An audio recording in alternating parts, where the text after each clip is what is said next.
पार्टिसिप प्रेज़ो तो आज की वीडियो में हम देखेंगे पार्टिसिप प्रेज़ो होता क्या है, कैसे बनता है और इसके क्या-क्या यूजेस हैं। तो पार्टिसिप प्रेज़ो एक टेंस है वर्ब का, ये प्रेज़ेंट टेंस की तरह ही है लेकिन इसमें एक स्पेसिफिक चीज़ है कि ये प्रेज़ेंट में जो काम चल रहा है उसके बारे में बात कर रहा है, जिसको हम कह सकते हैं चल रही क्रिया। और एक और चीज़ हम इसको बिना प्रोनाउन के साथ भी लिख सकते हैं और ये प्रोनाउन के चेंज होने पे इसका कॉन्जुगेशन चेंज नहीं होता, ये सेम ही रहता है।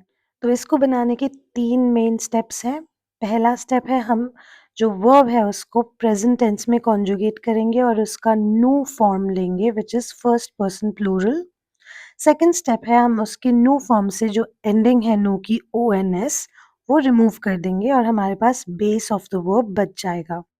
थर्ड स्टेप है कि हम ए एन टी ऐड कर देंगे तो बेस ऑफ द वर्ब जो हमें मिला था प्लस ए एन टी बन जाएगा पार्टिसिप प्रेज़ो। यहाँ पे हमने एग्जाम्पल लिया है पार्ले का, तो यहाँ नु के साथ हो जाएगा नु पार्लो। ओ एन एस हटा देंगे तो वो बन जाएगा पार्ल and A N T add करने के बाद हो जाएगा पार्लो which is participle present of the verb पार्ले। ये रूल सारे वर्ब्स के ऊपर एप्लीकेबल है सिवाय इन 3 वर्ब्स के जो कि है एट, अवॉर और सवॉर। एट का पार्टिसिप प्रेज़ो है एटो, अवॉर का है आयों एंड सवॉर का है साशों। ये एक्सेप्शंस है इस रूल में, तो यहाँ पे हम कुछ एग्जाम्पल देखेंगे। पहला एग्जाम्पल है étant malade, je n'ai pas pu sortir avec mes amis। जिसका मतलब इंग्लिश में है being sick I couldn't go out with my friends and Hindi में इसका मतलब है बीमार होते हुए मैं अपने दोस्तों के साथ बाहर नहीं जा पाया। अगला एग्जाम्पल है साशोन ला वेरिटे एल रेस्ट सिलेंसियस, जिसका इंग्लिश में मतलब है knowing the truth she remains silent. Hindi में मतलब है सच्चाई को जानते हुए वह चुप रही। यहाँ पे जो पार्टिसिप प्रेज़ो हैं वो है एतों एंड साशों। यहाँ पे आप देख सकते हैं कि ये जो दोनों वर्ब्स हैं ये बिना प्रोनाउन के यूज़ होते हैं। इन दोनों सेंटेंसेस में जो प्रोनाउंस है ज एंड एल वो यूज़ हो रहे हैं दूसरे वर्ब्स के साथ जो कि है je n'ai pas pu जो पहला वर्ब है और दूसरा है रेस्ट। तो एता एंड साशो यहाँ जो पार्टिसिप प्रेज़ो हैं वो बिना प्रोनाउन के यूज़ होता है। पार्टिसिप प्रेज़ो के 3 मेन यूजेस हैं जिसमें सबसे पहला है साइमल्टेनियस एक्शन, जिसका मतलब है जब भी किसी सेंटेंस में 2 एक्शंस या 2 काम एक साथ किए जा रहे हों, तब हम पार्टिसिप प्रेज़ो का यूज़ करते हैं सेकंड वर्ब के लिए। जैसे कि अगर मैं बोलना चाहूँ कि इल मार्श regardant son téléphone मतलब वो अपने फ़ोन को देखते हुए वॉक कर रहा है, तो यहाँ पे पहला वर्ब है वॉक और दूसरा वर्ब है देखते हुए। तो जो दूसरा वर्ब है देखते हुए जो कि है रिगार्ड, तो उसको हम यूज़ करेंगे पार्टिसिप प्रेज़ो में और जो पहला वर्ब है मार्शे व्हिच इज़ टू वॉक वो सेम रहेगा जिस प्रेज़ेंट टेंस में जैसे कॉन्जुगेट होता है नॉर्मली इल मार्श वो नॉर्मल रहेगा। तो पूरा सेंटेंस हो जाएगा इल मार्श रिगार्डों सोन टेलीफोन।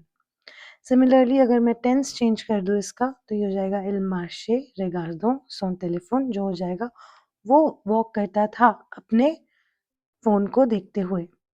सेकंड ये किसी भी सेंटेंस में कॉज़ बताने का या रीज़न बताने का काम करता है जो कि है जो मेन एक्शन है, जो मेन वर्ब है, वो क्यों हुआ उसका रीज़न बताने के लिए हम पार्टिसिप प्रेज़ो यूज़ कर सकते हैं। जैसे कि हम ये एग्ज़ाम्पल देख सकते हैं साशों ला वेरिटे एल रेस्ट सिलेंसिeux, जिसका मतलब है knowing the truth she remained silent या सच जानते हुए वो चुप रही। सेकंड एग्ज़ाम्पल है étant malade il ne va pas à l'école, इसका मतलब है being sick he did not go to school या हिंदी में इसका मतलब है कि बीमार होते हुए वो स्कूल नहीं गया। तो इन दोनों सेंटेंस में जो पहला हिस्सा है जो कि है साशों ला वेरिटे वो रीज़न है दूसरे हिस्से का जो कि है मेन एक्शन। यहाँ पे वो चुप रही मेन एक्शन है और सच जानते हुए हो गया इसका कॉज़। दूसरा है वो स्कूल नहीं गया जो मेन एक्शन है और इतोमलाद मतलब बीमार होना उसका कॉज़ था। पार्टिसिप प्रेज़ो का तीसरा यूज़ है कि ये एक एडजेक्टिव की तरह भी यूज़ हो सकता है जो किसी की नाउन का कोई कैरेक्टर या विशेषता बताए। For example une histoire passionnante, histoire जो है यहाँ पे नाउन है और passionnante है हमारा एडजेक्टिव जो कि है पार्टिसिप प्रेजेंट मीन्स पैशनेट। एंड दूसरा एग्जांपल है फिल्म इंटरेसों या इंटरेसों है पार्टिसिप प्रेजेंट एंड फिल्म है नाउन। तो ये दोनों एक एडजेक्टिव है। अब यहाँ पे एक पैराग्राफ है जिसमें तीनों तरह के यूजेस एक साथ दिए गए हैं जो कि है mangeons une pomme et ma souris जो कि है पहला यूज मतलब साइमल्टेनियस एक्शन क्योंकि यहाँ पे जो एमा है वो पोम जो है कि है सेब वो खाते खाते हंस रही है तो दोनों एक्शंस एक साथ हो रहे हैं। सेकेंड है हमारा एतों कोंटोंट एल शॉन्ट। तो यहाँ पे जो है कॉज मतलब मेन एक्शन है कि वो गाना गा रही है और क्यों गा रही है क्योंकि वो खुश है एतों कोंटोंट। तो फिर ये रीज़न हो गया तो ये हो गया हमारा सेकंड यूज़ जो कि है cause indicating a cause. Third है son chat aimant dormir reste sur lit। तो जो है chat aimant means lovely cat. ये हो गया हमारा तीसरा यूजेज जो कि है यूजेज ऑफ एन एडजेक्टिव। तो अब यहाँ पे mangeons étant aimant हो गए पार्टिसिप प्रेजेंट। अब एक और कॉन्सेप्ट है जेरुन जो कि है en which is plus participle present बन जाता है जेरुन। तो बेसिकली जो हमने पहला यूज देखा था साइमल्टेनियस एक्शन उसमें जो सेकंड वर्ब है जो हम पार्टिसिप प्रेजेंट में लिखते हैं उसके आगे हम अगर en ऐड कर दे तो en और पार्टिसिप प्रेजेंट एक साथ मिलके जेरुन बन जाता है।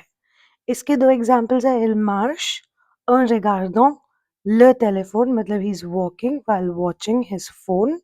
एंड सेकंड एग्जाम्पल है Emma Suri en mangeant une pomme मतलब एमा is smiling while eating an apple। यहाँ पे en regardant and en mangeant gerund है। So that's it for today's video. Thanks a lot for watching this. Hope to see you soon in my next video. Till then, bye bye. Take care.